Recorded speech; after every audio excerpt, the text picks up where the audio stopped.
Bismillahirrahmanirrahim. Assalamualaikum warahmatullahi wabarakatuh. Innal hamdalillah nahmaduhu wa nasta'inuhu wa nastaghfiruh wa na'udzu billahi min shururi anfusina wa min sayyiati a'malina. May yahdihillahu fala mudilla lahu wa man yudlil fala hadiya lahu.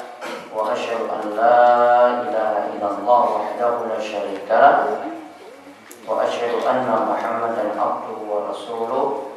Allahumma shalli ala nabiyyina Muhammad wa ala alihi wa man tabi'ahum bi ihsan ila yaumiddin. Allahumma inna nas'aluka ilman nafi'a wa rizqan thayyiban wa amalan mutaqabbala.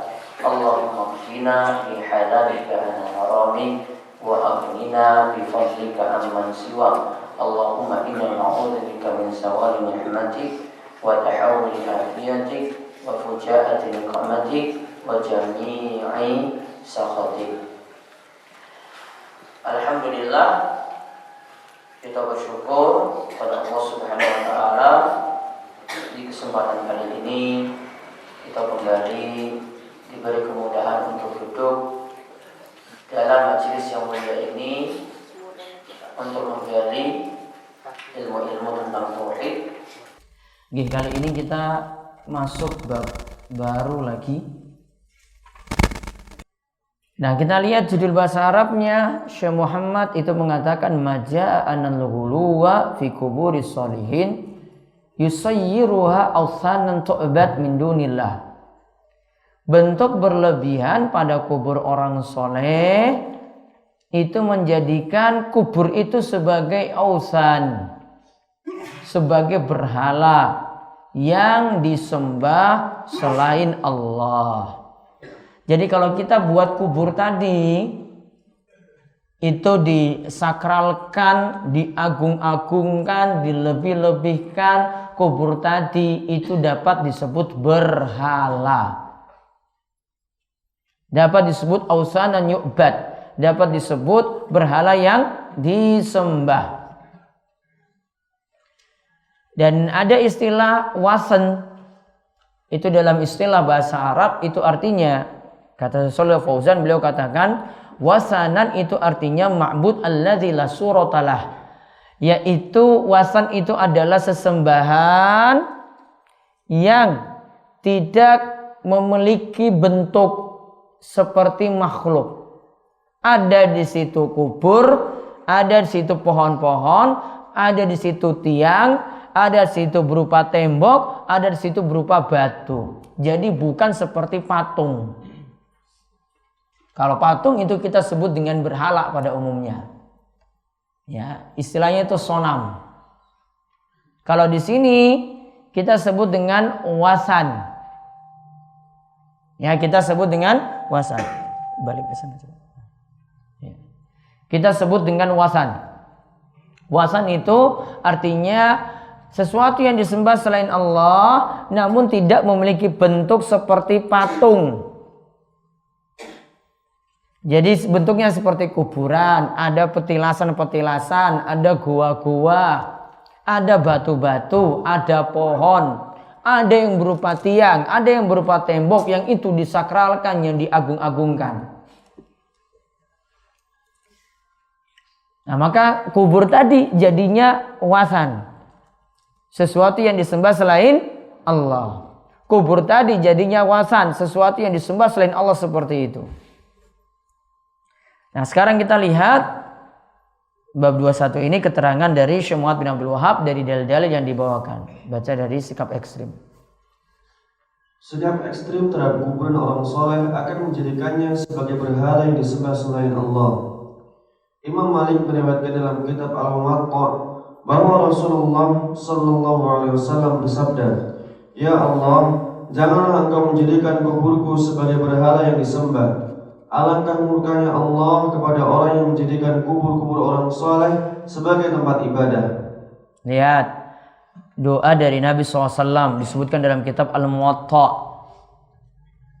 Dan kitab Al-Muwatta ini kitab hadis yang dimana Imam Malik itu ketika menulisnya beliau berusaha untuk ikhlas menulis hal ini. Maka kitab Al-Muwatta itu jadi kitab yang langgeng sampai saat ini itu dipakai.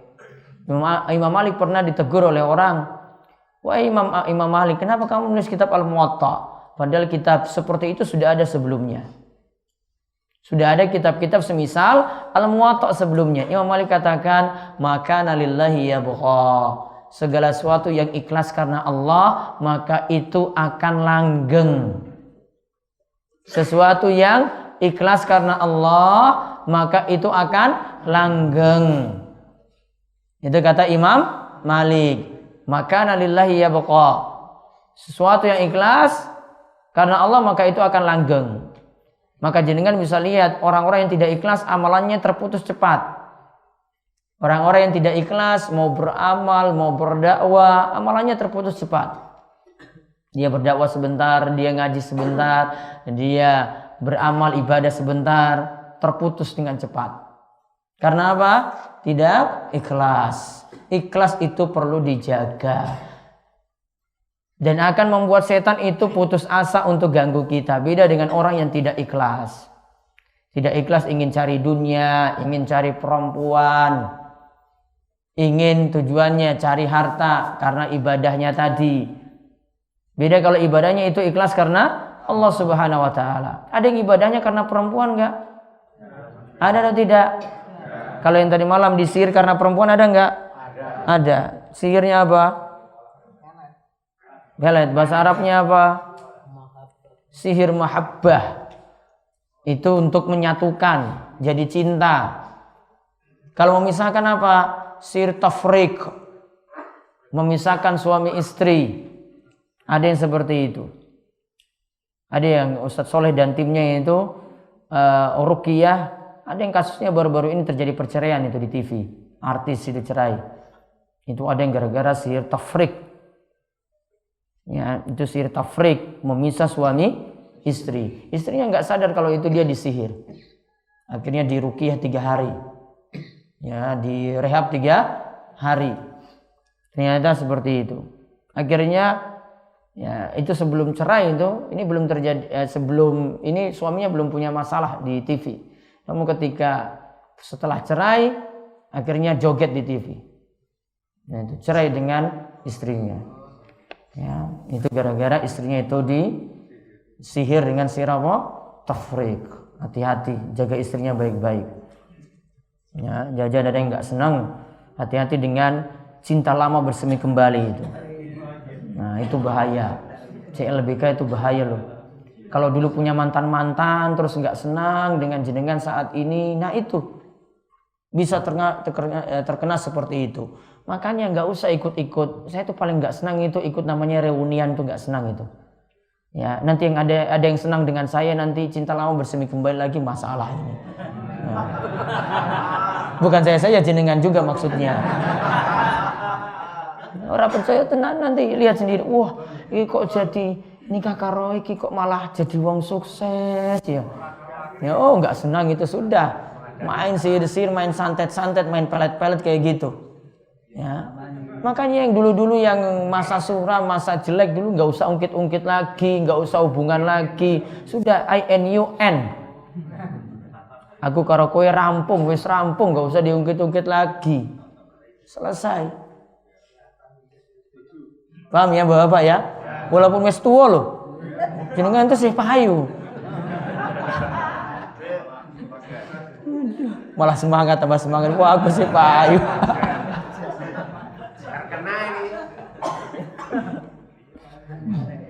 Balik tadi, tekan di tuh mau ki. Ya, itu tadi Imam Malik tadi ki. Yang Malik berkata apa? Maka nalillahi ya buqa. Karena ada yang beramal, beribadah, berdakwah itu karena dunia, ada yang karena perempuan, ada yang hijrah juga karena perempuan. Makanya pernah saya sebut ada sebuah hadis, yang hadis innamal a'malu binniyat, itu ada sebuah kisah yang disebutkan oleh Ibnu Mas'ud. Ibnu Mas'ud sebutkan ada laki-laki yang kejar perempuan namanya Ummu Qais. Namanya Ummu Qais. Dia berhijrah pindah tempat cuma gara-gara kejar perempuan. Akhirnya orang yang berhijrah kan namanya muhajir. Namanya siapa? Muhajir. Kita sebut dengan muhajir. Maka orang-orang gelar muhajir ini namanya muhajir Ummu Qais. Disebut muhajir Ummu Qais. Kenapa disebut muhajir Ummu Qais? Dia hijrah cuma gara-gara kejar Ummu Qais. Karena ada juga yang hijrah cuma gara-gara rondo, ada. Ya, ada itu yang gara-gara lihat rondo ayu, putih, langsing, walaupun anaknya siji ora apa-apa. Nah, dikejar-kejar. Hati-hati, nanti jadi muhajir apa? Nah, muhajir rondo. Sama dengan tadi, muhajir Ummu Qais. Amalannya nggak ikhlas lagi. Ada yang ngaji cuma gara-gara dunia, ada yang ngaji cuma gara-gara perempuan. Hati-hati, ngajinya nggak langgeng. Maka muhajir tadi itu masalah dia, gara-gara dia itu kejar Ummu Qais tadi. Itulah yang dikatakan oleh Nabi SAW, wa innamal likulli imri'in ma nawa. Siapa yang berniat tadi, maka dia akan dapatkan apa yang dia niatkan. Kalau dia niatkan untuk kejar perempuan, berarti dapat perempuan. Maka hijratul lidunya yusibuha aw imra'atin yankihuha fa hijratuhu ila ma hajara ilai. Siapa yang berhijrah itu karena dunia tadi yang dia kejar-kejar atau karena perempuan, maka dia berhijrah pada apa yang dia tuju tadi. Dia bukan berhijrah karena Allah dan Rasulnya, namun dia berhijrah karena dunia. Dia berpindah tadi karena dunia. Dia berubah itu karena dunia. Itu tadi gara-gara perempuan. Ada nggak kayak gini? Ada yang jadi baik itu gara-gara perempuan nggak? Wah, itu bahaya itu. Ya. Jadi baik itu karena Allah Subhanahu Wa Taala ingin berubah, ingin taubat itu. Bukan saya tinggalkan sihir, saya tinggalkan jimat, saya tinggalkan pesugihan-pesugihan cuma karena perempuan, itu bukan. Dia berubah sudah jadi baik, namun kurang satu, nggak ikhlas. Kalau tidak ikhlas itu nggak jaga amalannya tadi, nggak buat amalannya itu jadi langgeng. Ingat, maka lillahi yabqa. Segala sesuatu yang ikhlas karena Allah maka itu akan langgeng. Jenengan jadi takbir masjid, barois dakwah di dusun masing-masing, di masjid masing-masing. Mau tahu itu dakwahnya diterima dan langgeng gimana? Jaga keikhlasan. Ya, jaga keikhlasan. Kalau orang ikhlas nggak ada yang mau lawan keikhlasannya tadi. Allah akan jaga dia terus dengan keikhlasannya tadi, dia terus berdakwah terus, walaupun kemarin diserang sana sini, digosipkan macam-macam, difitnah macam-macam, dimusuhi, sapine ditolak. Iya toh Mbah? Iya, sapine ditolak, bantuannya ditolak, masjidnya dihentikan pembangunannya. Ya, jaga keikhlasan saja, pelan-pelan nanti Allah akan ubah itu semuanya. Allah yang membolak-balikan hati, bukan jenengan. Sekarang ini jadi orang yang nentang jenengan, coba pulang itu masih nentang, tunggu nanti waktu berubah sendiri. Allah bolak-balikan hati loh, bukan kita manusia. Jadi kan nggak punya kuasa hati apa-apa pada manusia. Nabi Muhammad pada Abu Thalib gimana kemarin? Abu Thalib dapat hidayah nggak? Enggak. Nabi nggak bisa bolak-balik hati Abu Thalib, yang bolak-balik hatinya itu Allah. Nabi Muhammad nggak punya kuasa dengan hatinya Abu Thalib. Abu Thalib ya tetap seperti itu. Tunggu Allah beri taufik dulu. Dapat taufik berubah. Kuasa Allah, dan itu ada hikmah. Kenapa Abu Thalib itu nggak masuk Islam? Ada hikmahnya. Ya, akhirnya orang-orang yang beriman juga punya kerabat seperti itu. Wah, ada juga yang punya kerabat-kerabat sama seperti Nabi, nggak beriman juga. Akhirnya kita ada yang sama dengan Nabi, kita terhibur. Oh iya, Nabi juga ada seperti itu. Namun tetap Nabi SAW tetap berdakwah terus, tetap nasihatin terus. Sampai mati loh nasihatnya tadi. Sampai Abu Thalib itu mati, dakwahin terus. Tetangga masih hidup, sedulur masih hidup. Ya, dakwahin terus. Ya, bojone masih hidup, anak-anaknya juga masih hidup, orang tuanya masih hidup, kesempatan masih banyak. Dakwah terus pelan-pelan. Nah, kita lihat riwayatnya apa sebut? Allahumma la taj'al qabri wasanan yu'bad. Ya Allah, janganlah jadikan kuburku. Kubur siapa? Kubur siapa? Kanjeng Nabi nggih, ya Allah jangan jadikanlah kuburku wasanan yu'bad.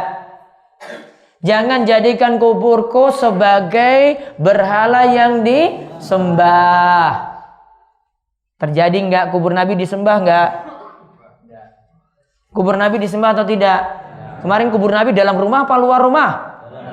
Nah, disembah enggak? Enggak.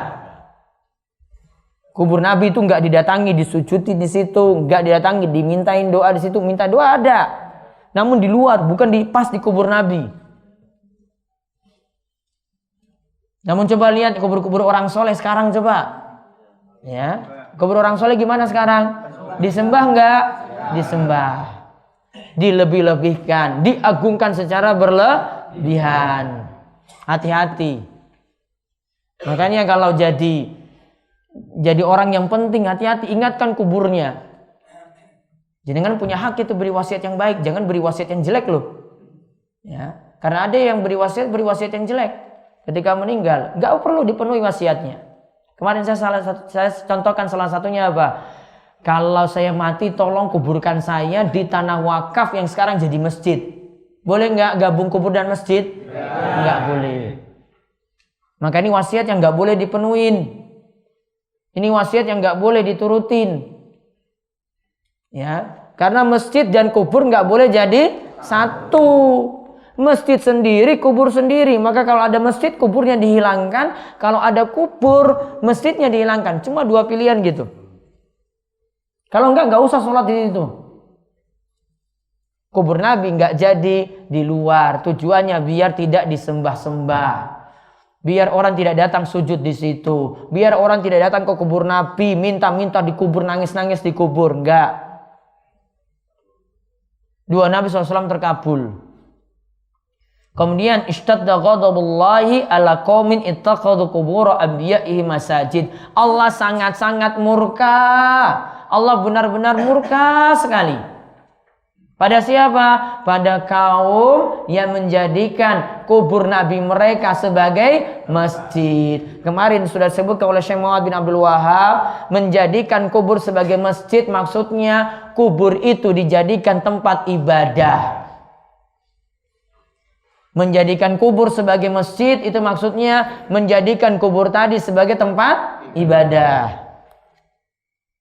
Itu diingat baik-baik. Jadi bukan kita malam-malam datang kubur situ baca Quran, nangis-nangis, minta wangsit. Minta apa lagi? Minta nomor. Ya. Minta jodoh. Datang ke kubur seperti itu. Bukan. Minta jabatan. Minta jadi Pak Lurah. Ya, minta jadi bupati. Hati-hati. Itu namanya menjadikan kubur sebagai masjid. Diingatkan tadi oleh Nabi, ghadaballah, Allah benar-benar murka. Kalau kemarin disebut apa? Syirarul khalqi, sejelek-jeleknya makhluk.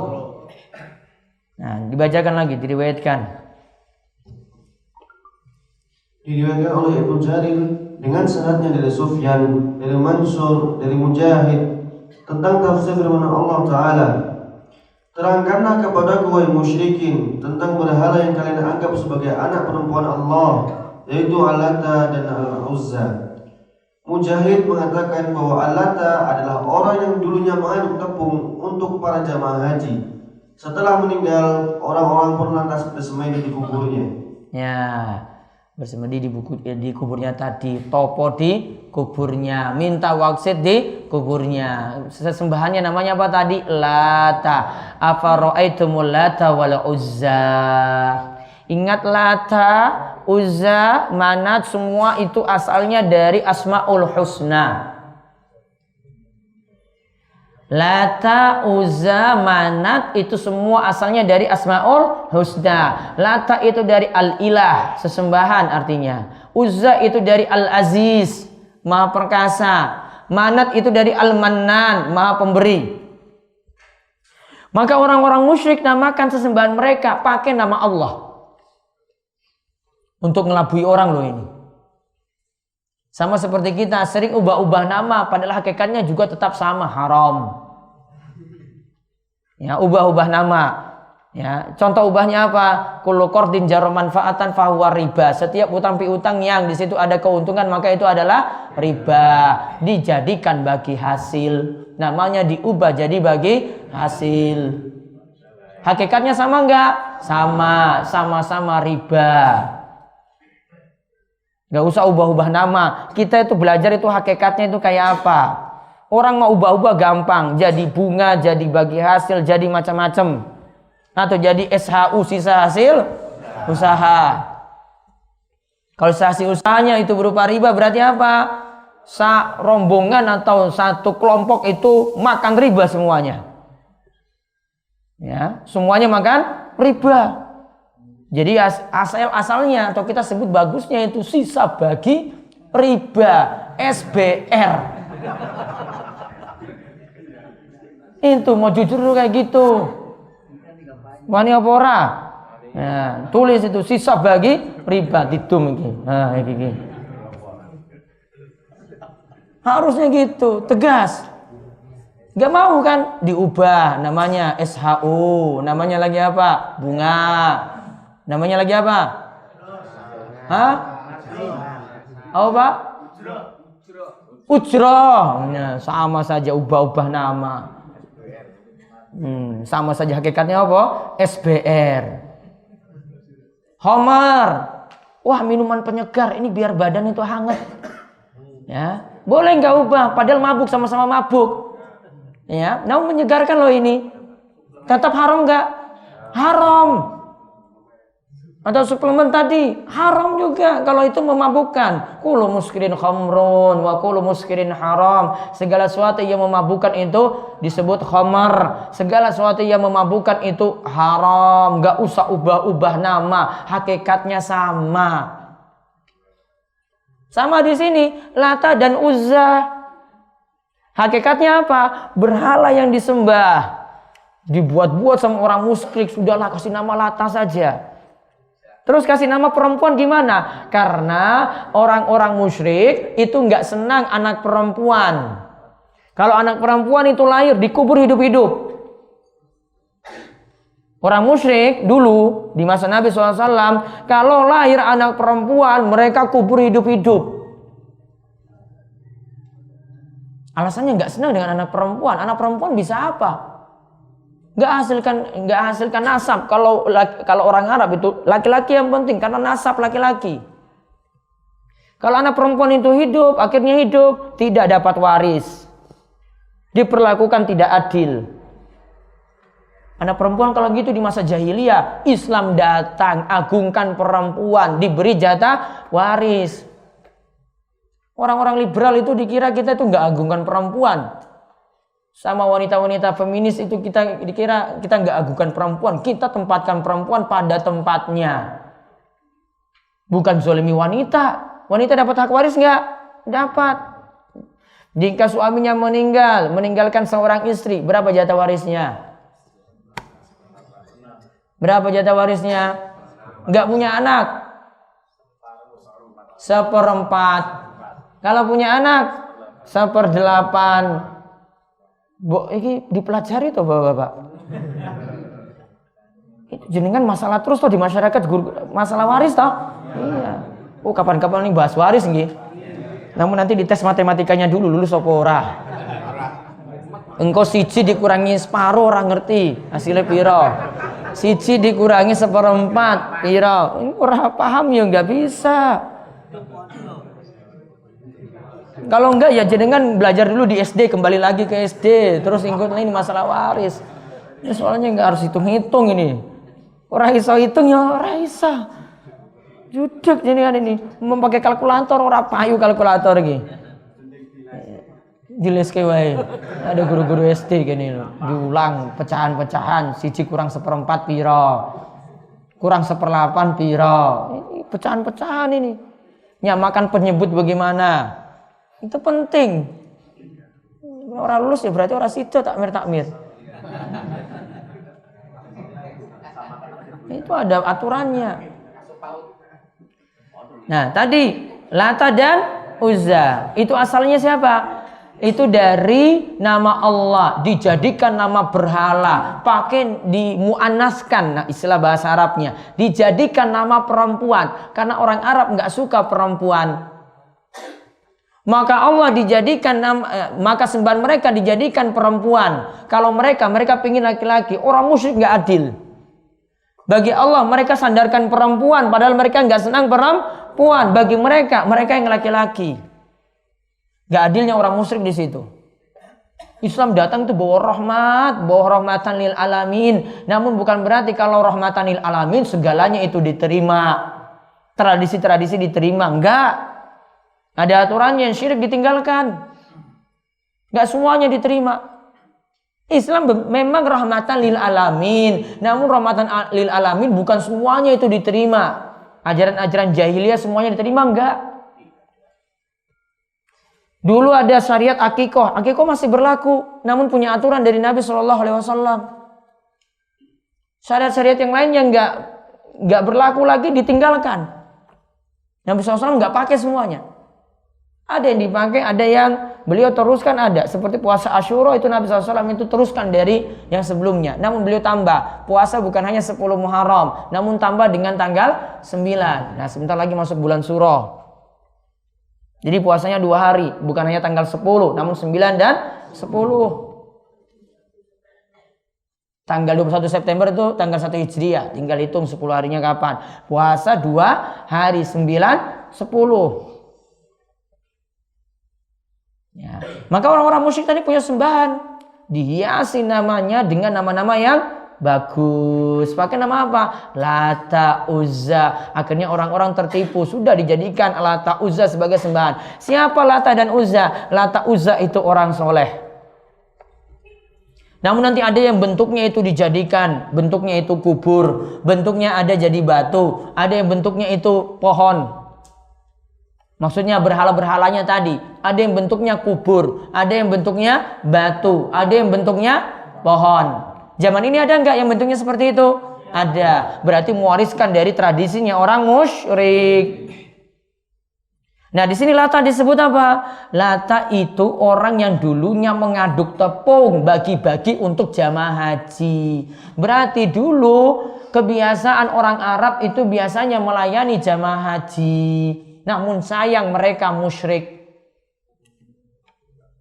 Maka kalau orang itu berbuat baik, dia baik apapun, nyumbang sak M, nyumbang sak triliun, bantu orang. Namun kalau nggak masuk Islam, sia-sia amalannya. Ya, dia nggak masuk Islam, sia-sia amalannya.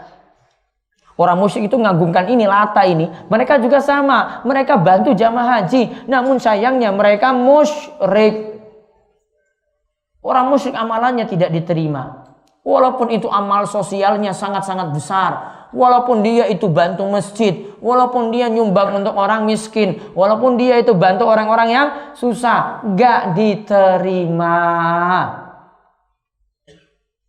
Orang manfaat loh. Solusinya apa?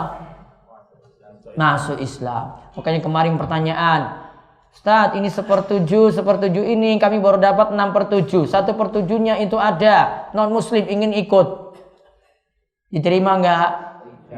Diterima enggak? Enggak diterima. Harus muslim. Solusinya pripun? Suruh masuk Islam. Enggak mau ya sudah, cari lainnya. Dia ingin numbang masjid, ya silakan kalau bantu-bantu. Namun amalannya nggak diterima, bilang aja kayak gitu. Kamu bantu, kita nganggap ini dana biasa loh. Namun baiknya tidak diterima lebih bagus. Kenapa tidak diterima? Ditakutkan dia tidak perhatikan yang halal-halal. Untuk bangun masjid, itu para ulama sarankan cari yang halal, rizki yang halal, uang yang halal. Makanya para ulama sarankan nggak boleh itu dana-dana riba, dana-dana yang bermasalah, dana korupsi, dana haram digunakan untuk bangun masjid, nggak boleh. Ya, digunakan bangun masjid nggak boleh. Mereka beralasan tidak boleh itu sholat di masjid yang itu masjidnya itu hasil tanahnya itu hasil curian. Karena masjid itu baiknya dibangun dari harta yang halal, dipisahkan. Biar maksudnya apa? Tambah berkah. Jadi itu tadi Lata. Lata itu biasanya melayani jamaah haji. Ketika dia meninggal, orang-orang itu mengenangnya, dibuatlah patung atau dibuat ini kuburannya itu diagung-agungkan. Orang datang ke kuburnya, minta-minta di kuburnya. Berlebihan pada kubur orang soleh. Itu yang dimaksudkan dengan Lata. Maka orang soleh itu perlu dijaga sekali kuburnya itu. Namun jaganya bukan kayak gitu. Satu-satunya orang soleh ini yang jenengan silakan lihat, mau bandingkan dengan tokoh-tokoh yang lainnya. Yang cuma kuburnya selamat itu cuma Syekh Ahmad Dahlan saja. Ya, Ahmad Dahlan itu yang ya pendiri Muhammadiyah itu yang kuburnya selamat. Coba lihat kubur-kubur yang lainnya. Ya, yang nggak dijadikan rumah di situ. Ya karena benar dia wasiatkan nggak boleh dijadikan seperti itu. Pemerintah itu ingin buat kuburnya istimewa loh itu. Ahli warisnya nggak boleh kan? Nggak boleh. Kubur buat biasa. Kuburnya rata dengan tanah. Coba lihat kubur-kubur yang lainnya gimana? Rata dengan tanah atau gimana? Jadi apa? Rumah istimewa. Rumah jenengan saja kalah dengan kubur itu. Bahkan orang-orang saat ini tuh lebih mikir kubur daripada rumahnya yang gubuk reok. Rumahnya sudah mau hancur nggak apa-apa. Yang penting kubur simbah saya itu di keramik istimewa. Diatapin dengan atap yang istimewa. Sekarang pertanyaannya apa manfaatnya? Di keramik itu ada manfaatnya nggak? Dapat pahala nggak simbah di dalam kubur? Ya, dari atapin tadi itu, memangnya simbah jadi dingin nggak kena hujan? Ini masalah gaib loh ini. Ya, Simbah pernah beritahu ketika mimpi. Simbah pernah datangin terus beritahu itu atapku di kuburku diatapin biar saya itu nggak kena hujan. Kemarin sudah disebutkan, tadi malam sudah disebutkan, itu yang bisa gentayangan itu cuma jin korin. Ngetok-ngetok rumah, niki sinten Simbah. Simbah ngapa Mbah? Mbah iki wis ngelih arak ngopi sik.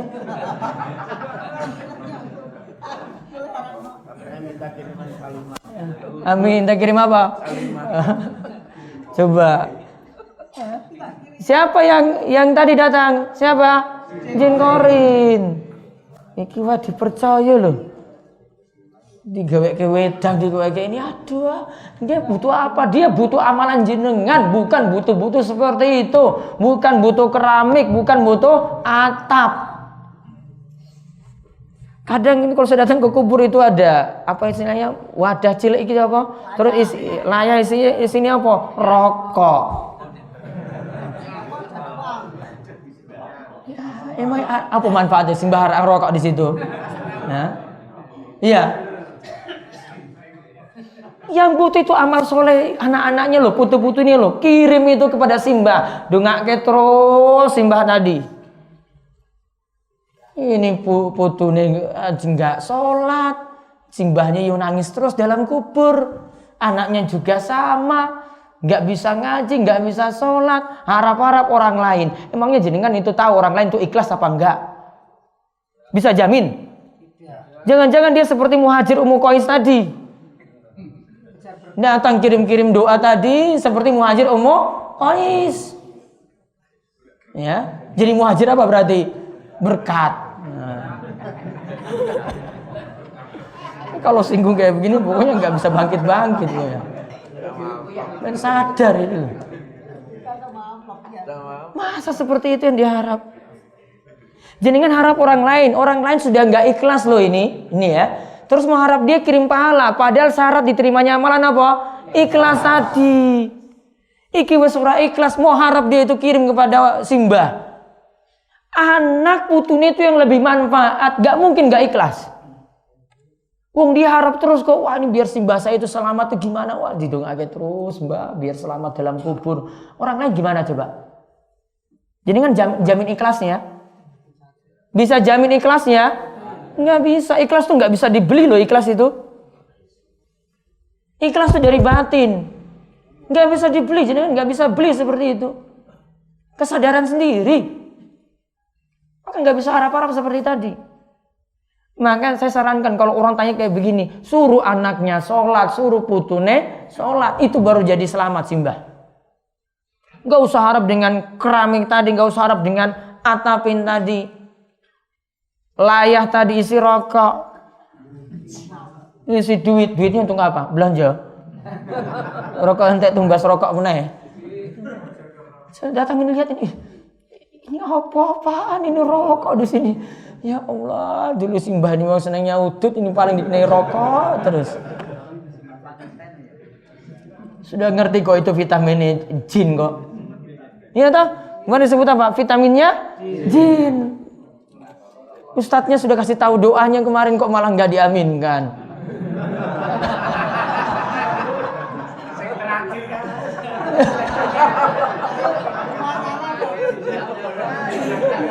Nggak mau diaminkan itu loh, gimana? Berarti jenengan nggak mau berhenti rokok berarti. Pengen lanjut. Ya, mudah-mudahan orang jenis rokok nanti pas besok di kubur itu. Wasiatkan yang baik-baik ya. Ingat, wasiatkan pada anak gitu. Saya besok nggak usah diberikan rokok ini. Walaupun saya sekarang jadi ahli udut nggak apa-apa. Ya. Namun pas mati jangan diberi. Mudah-mudahan sadar setelah ini. Itu loh Pak, mensadar. Terus demikian pula tafsir. Demikian pula tafsir Ibnu Abbas bagaimana disampaikan oleh Abu Jauzah. Ibnu Abbas mengatakan bahwa Al-Lata adalah orang yang dulunya mengaduk tepung untuk jamaah haji. Lata itu orang soleh yang ngaduk tepung diberikan pada jamaah haji. Terus Ibnu Abbas. Ibnu Abbas radhiyallahu anhu berkata, Rasulullah sallallahu alaihi wasallam melaknat para wanita yang berziarah kubur dan orang-orang yang menjadikan kubur sebagai tempat ibadah serta membuat keterangan di atasnya. La'ana Rasulullah SAW zairatil kubur. Rasulullah SAW melaknat para wanita yang ziarah kubur. Berikan keterangan di situ biar nggak salah paham. Maksudnya wanita yang sering ziarah kubur sini adalah karena banyak nangis di kubur. Bukan berarti larangan secara umum. Namun dilarang kalau wanita itu banyak nangis, mendingan gak usah ke kubur. Karena apa? Banyak nangis terus, gak mau sabar. Makanya para ulama itu makruhkan kalau ini jenazah mau diantar ke kubur, ibu-ibu gak usah ikut. Dimakruhkan. Ibu-ibu gak perlu ikut, baiknya tinggal di rumah. Kenapa? Gampang nangis. Nanti sedikit simbah untuk mau dimasukkan dalam kubur sudah nangis-nangis terus. Wah. Biasanya kan kalau mau diantar itu ada istilahnya apa? Yang petinya itu diangkat kemudian anak-anak putune itu lewat di bawah apa? Lusuban.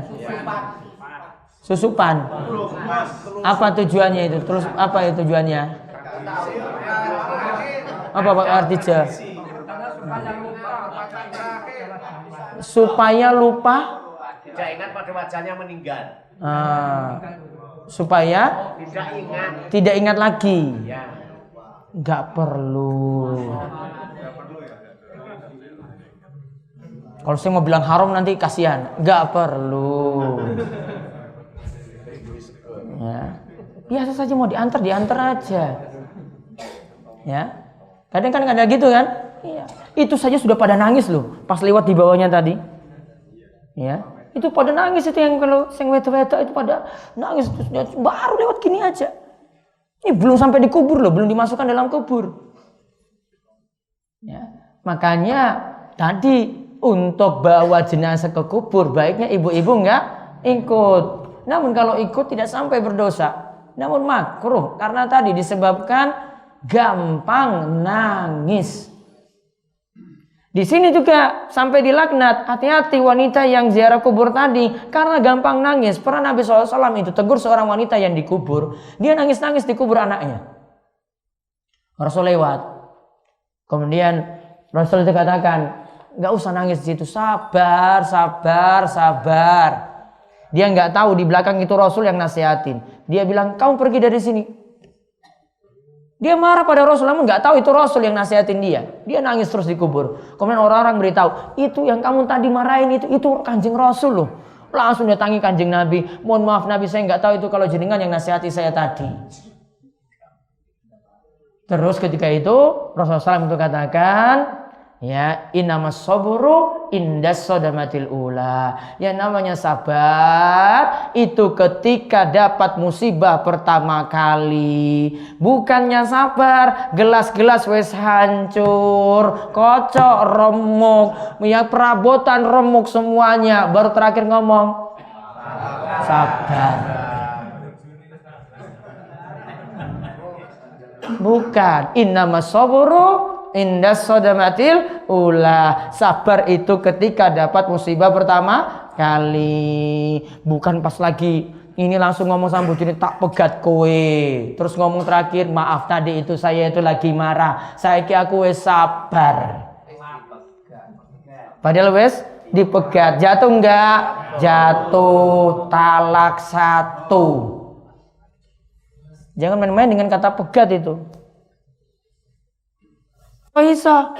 Nabi SAW katakan, salah satun hizluhun najid wa hazluhun najid. 3 perkara yang orang itu serius itu jatuh, yang orang itu bercanda guyon juga dianggap sah. Apa?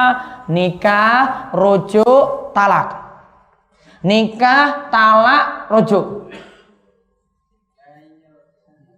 Juga datang, ya, ini datang pulang, kemudian, wah saya mau bercanda lagi sama istri saya, tak pegat kue, jatuh. Ya, nggak boleh alasannya, wah aku cuma guyon saja, sudah dianggap jatuh. Kenapa kok demikian? Biar nggak main-main dengan kata-kata talak, cerai. Jangan-jangan saya lagi paham loh ini bapak-bapak. Ya, dulu tuh ngomongnya gampang sekali. Sedikit masalah, tak pegat kowe. Kalau saya bilang kayak gini, walau saya lihat suami kayak gitu, buat serius. Kalau mau serius tuh bawa ke pengadilan agama sana. Cuma berani di sini saja pengecut. Iya, tak pengecut kan? Sedikit masalah, itu saja kata-kata yang keluar. Tahan mulut, jaga kata-kata baik-baik. Padahal talak itu berapa kali? Nah, kita ngomong ping piro coba. Orang terhitung toh, saya lagi nyesal. Wah ternyata istriku ini yang paling saya cintai. Ya, biasanya ngomong ketika itu ngomong seperti itu, sore harinya itu pengen balik lagi. Mohon maaf ya dek, ya tadi pagi itu marah. Balik meneh, wes ping piro kaya ngono terus. Ya, saiki diubah. Ya. Jangan sedikit marah, keluar kata-kata apa? Cerai, pegat, diubah. Sayangi istrinya. Emangnya sekarang kalau sudah cerai, memang bisa dapat istri baru? Bisa? Emangnya kayak tuku kerupuk, kayak tuku gorengan juga. Orang seneng diguang. Tuku meneh. Emangnya itu gorengan apa? Wes duwe anak, wes duwe putu, ngomongnya gampang banget.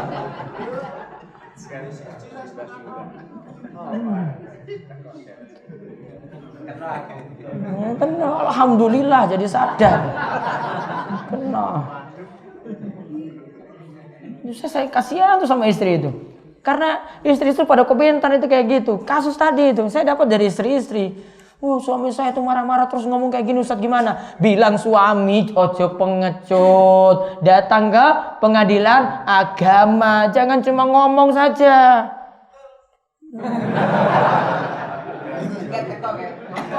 Itu. Pun sadar ini. Saya ngomong sama ibu-ibu kayak begini. Terus lihat. Wal muttakhizina 'alaihil masajid, kubur dijadikan masjid, dijadikan tempat ibadah di situ. Terus kubur itu dipasang lampu. Pelanggaran meneh toh? Nah, kubur-kubur kita biasanya dikasih lampu. Tadi sudah ada layar, rokok tambah lampu men simbah nanti malam itu ngerti rokok eneng kene. Oh, iki saking putuku iki.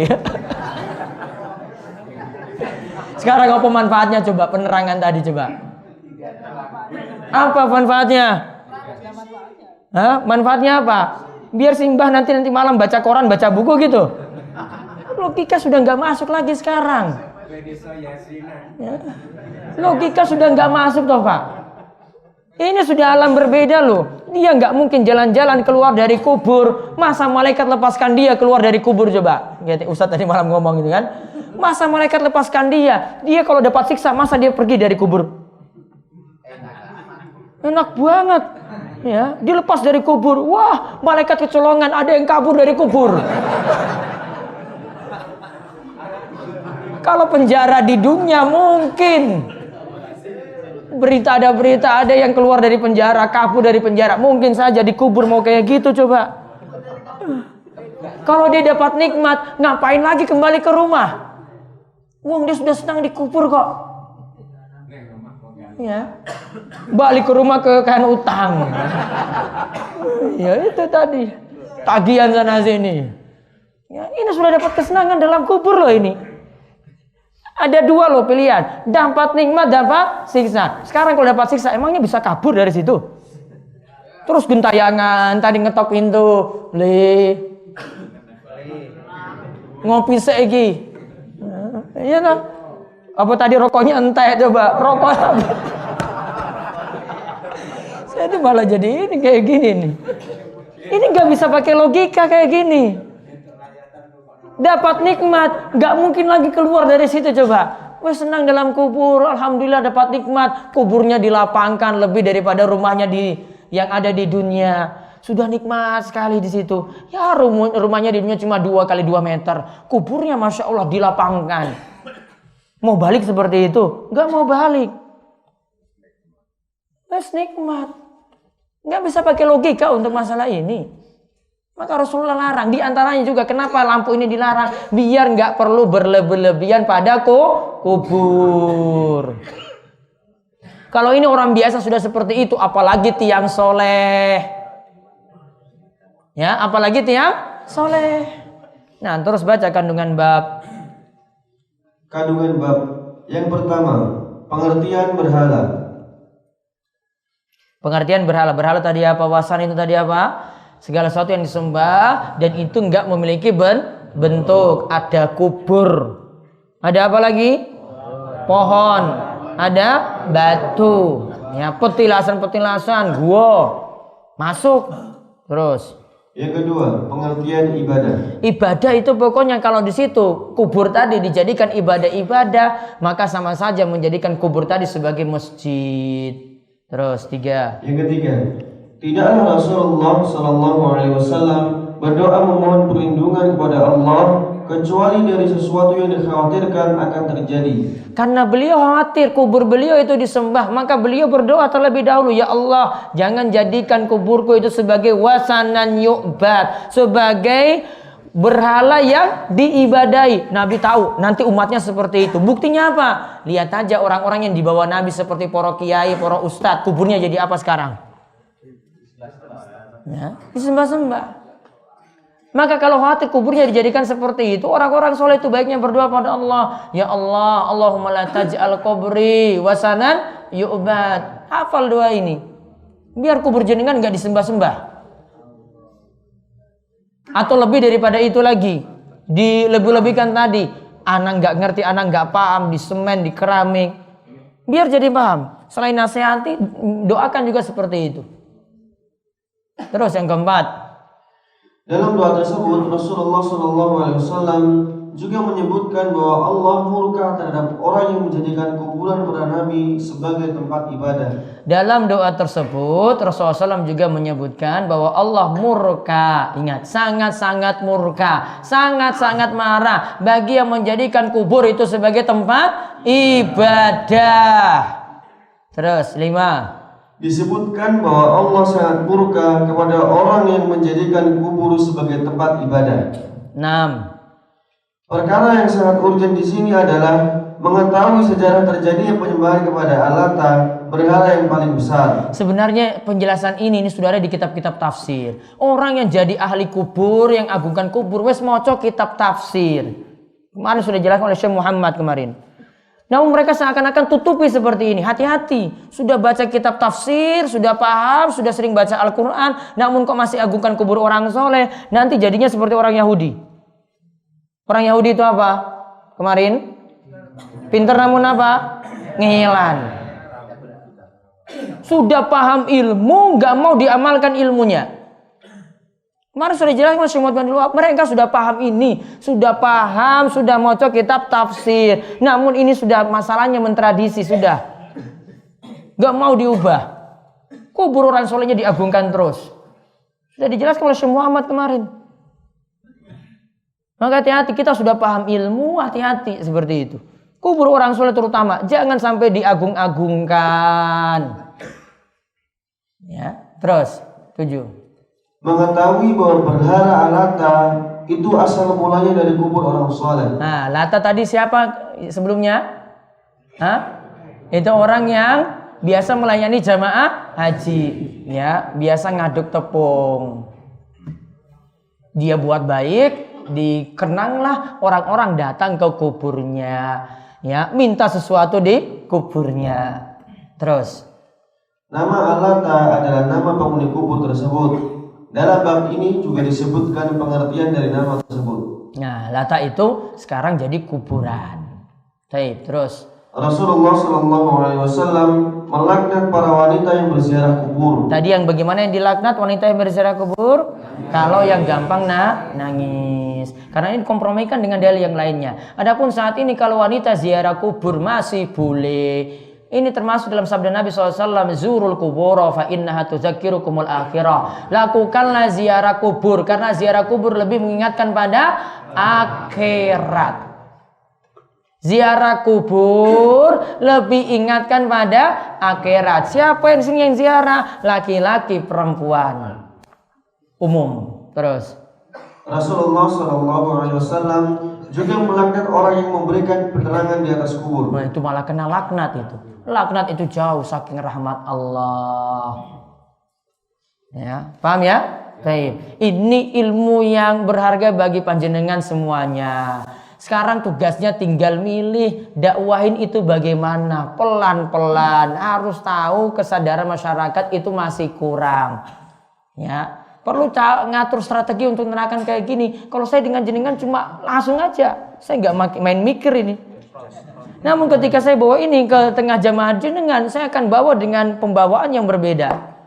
Nggak kayak tadi, ya halus sekali, namun kena nanti. Pelan-pelan.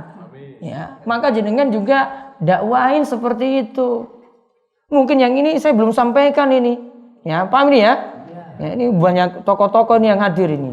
Pelan-pelan, daripada jenengan punya masalah nanti ini berat ini sampaikan ke masyarakat ini. Soalnya ini semua kita masyarakat kita kena semuanya loh. Ada yang nggak kena di sini?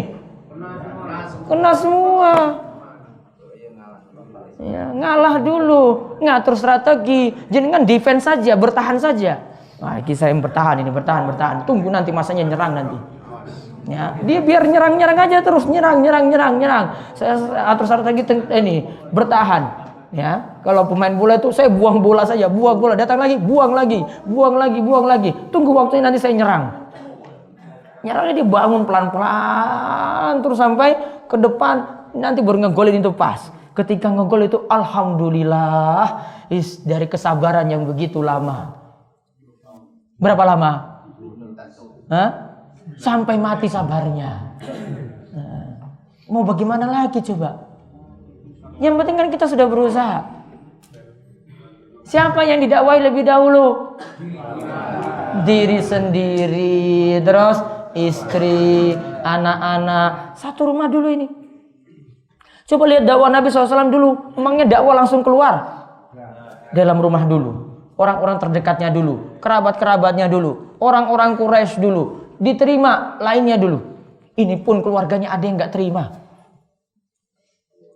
Pelan-pelan. Mama Nabi SAW tidak terima. Wallahu a'lam bishawab. Ada pertanyaan, monggo silahkan. Ya.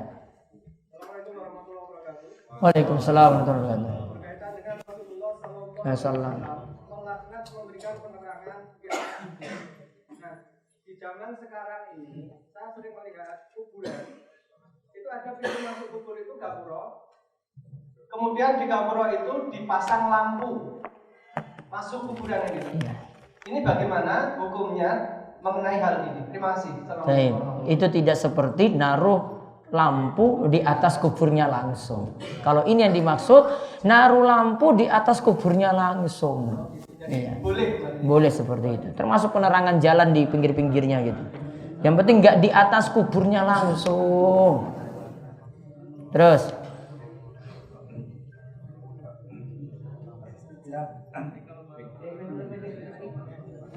Bagas, itu.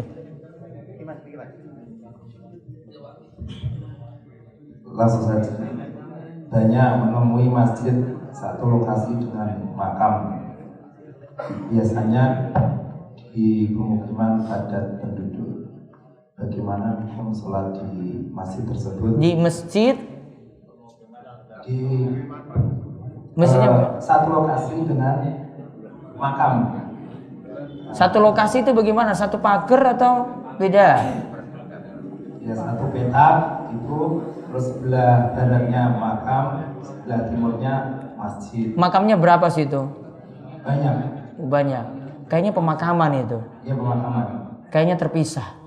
Coba nanti diperhatikan lagi. Dia biasanya terpisah. Itu masuk pintunya yang masjid lewat sana, kuburnya lewat sana. Tetapi di satu petak itu tanpa sekat. Tanpa sekat itu di depan. Kalau sudah masuk lewat pintu yang berbeda, maksudnya pintu berbeda enggak? Tidak. Ya sudah, berarti enggak masalah. Dianggap berbeda. Ya. Kalau masuknya dalam kubur tadi harus lewat pintu masjid juga, nah itu yang biasanya masalah. Ya, dia anggap satu. Makanya saya tadi tanya, oh ini pemakaman. Biasanya yang di situ ditaruh cuma satu atau dua makam atau satu keluarga. Biasanya. Ada lagi? Bapak ada nanya lagi?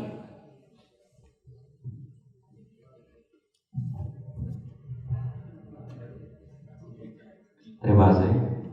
Ustadz, yang ingin kami tanyakan, bagaimana tekniknya pelan-pelan tapi supaya bisa mengena bagi sebagian golongan yang memahami, misalkan mau ziarah ke Wali Songo. Wah, itu yang berat Pak itu Pak. Mereka punya pemahaman begini Ustadz.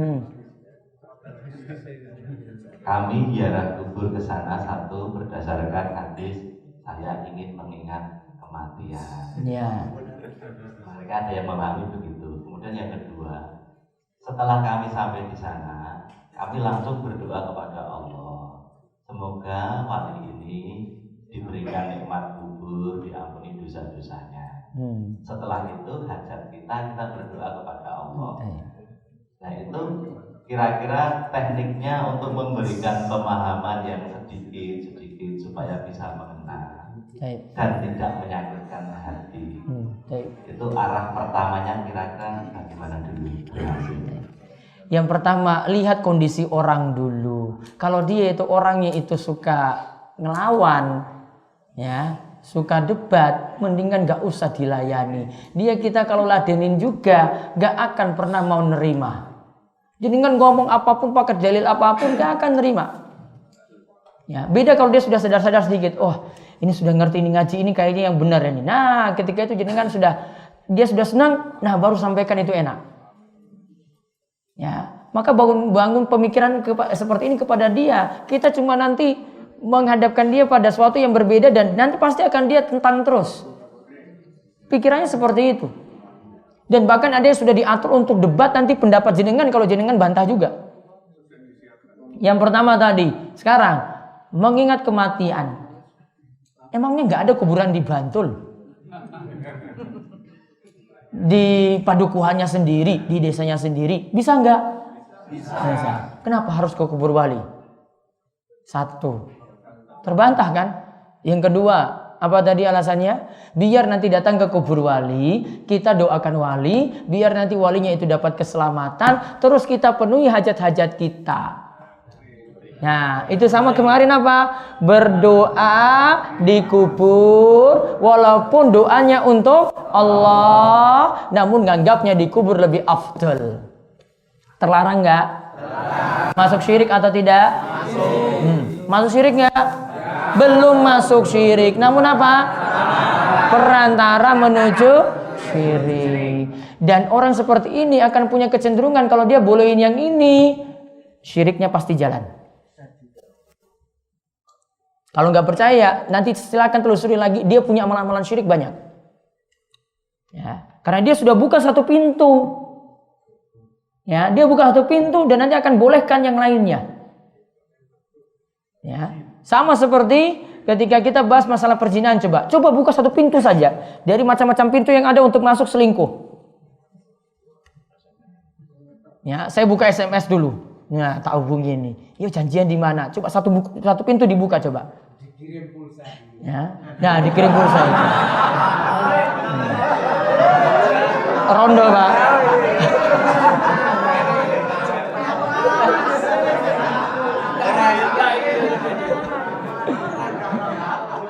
Rondonya dikirim pulsa. Kirim. Berapa? 50.000? 5.000 pelit banget. Orang situ. Kayak toko gorengan wae 5.000. Satu pintu dibuka, tunggu nanti pintu yang lainnya coba.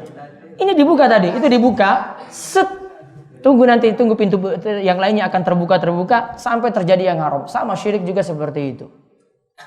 Makanya ini bukan hanya membahas masalah syirik di buku ini, perantara menuju syirik juga diingatkan. Tadi bab yang baru saja kita bahas itu perantara menuju syirik.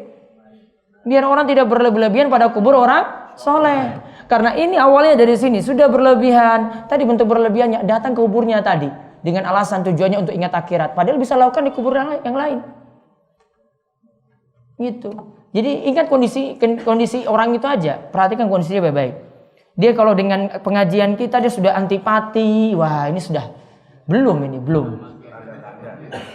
Ya, biasa seperti itu kan? Belum itu. Jenengan mau ngomong apa pakai dalil dari manapun, bawa Al-Quran juga sampai 1000 ayat pun gak akan terima. Tolak mentah-mentah. Nanti ujung-ujungnya, wah, kiai saya tuh gak bilang kayak gitu kok. Kayak saya tafsirkan kayak begini. Nah, cuma bawa kiai saya terakhir itu. Ujungnya gak dapat jawaban, kiainya keluar. Kalau enggak, dia balik jenengan Wahabi berarti ya. Nah, itu dia balik. Jenengan jangan-jangan ISIS ini. Itu ujung-ujungnya dia jatuhkan jenengan di situ. Jenengan ini ISIS, jangan-jangan ini ISIS kayak gini. Nah, itu. Paham ya? Jadi lihat kondisi orang saja. Kalau masyarakatnya bisa terima, kita sudah tahu kondisinya, kita dibolehkan ngisi di situ. Satu. Terus dia senang dengan pengajian kita, sudah sampaikan saja. Namun dengan pelan-pelan juga, kapan saya sampaikan ini, pelan-pelan. Tahu kondisi mereka, kadang untuk masalah menerima sesuatu yang berat, imannya belum kuat, maka sampaikan perlahan-lahan. Paham nggih? Baik. Terus di sini bolehkah kita niatnya ziarah ke makam para wali atau orang soleh berdoa di situ? Boleh nggak tadi? Boleh atau tidak? Berdoa di situ, berarti nganggap afdol di situ, bukan minta pada walinya, namun nganggap afdolnya di situ. Boleh tidak? Tidak boleh. Apa hukumnya tadi? Perantara menuju syirik. Kalau sampai doanya gini, ya Mbah Wali, selamatkanlah saya dari utang saya. Apa? Syirik akbar. Keluar dari Islam, walaupun KTP-nya Islam. Keluar dari Islam itu itu sama seperti jenengan kalau sholat kentut. Sholatnya batal. Perlu lapor enggak pada orang-orang satu masjid ini? Saya kentut tadi, wudhu saya batal. Lapor enggak? Enggak perlu. Maka Islam bisa batal seperti itu. Enggak perlu pakai lapor-lapor. Ya, Islam batal bisa seperti itu tanpa kesadaran. Ya, di luar dari kesadaran jenengan ternyata Islam sudah batal. Untung Allah beri taufik. Alhamdulillah Allah beri taufik. Sekarang sudah sadar, bertobatlah. Terus kenapa dengan mengucapkan kalimat thayyibah? Kalimat thayyibah apa?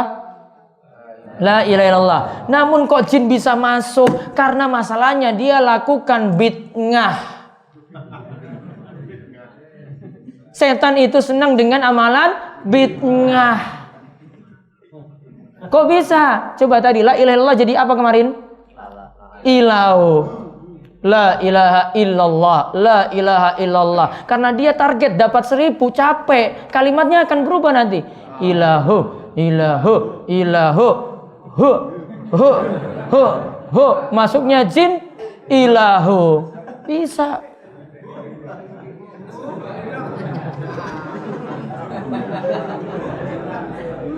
Itulah ya, setan itu senang dengan orang-orang yang melakukan amalan yang tidak ada tuntunan. Hati-hati.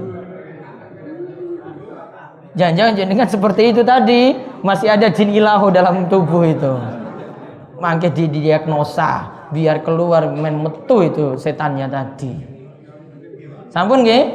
Pun kita habis ini kegiatannya ada yang mau mandi silakan, sarapan, nunggu jam 8, lanjut lagi dengan pelajaran ruqyah sampai jam 11. Setelah itu nanti makan siang, setelah makan siang lanjut lagi sekitar jam 1 jam 2 itu baru rampung. Nih, baik, itu saja. Kita setelah ini jangan lupa sholat isyraq kali rakaat. Pahalanya apa? Haji dan umroh yang sempurna. Nih, jangan dilupakan. Kita tutup kalian doa kafaratul majelis, monggo. Subhanakallahumma bihamdika asyhadu an la ilaha illa anta astaghfiruka wa atubu ilaik. Assalamualaikum warahmatullahi wabarakatuh.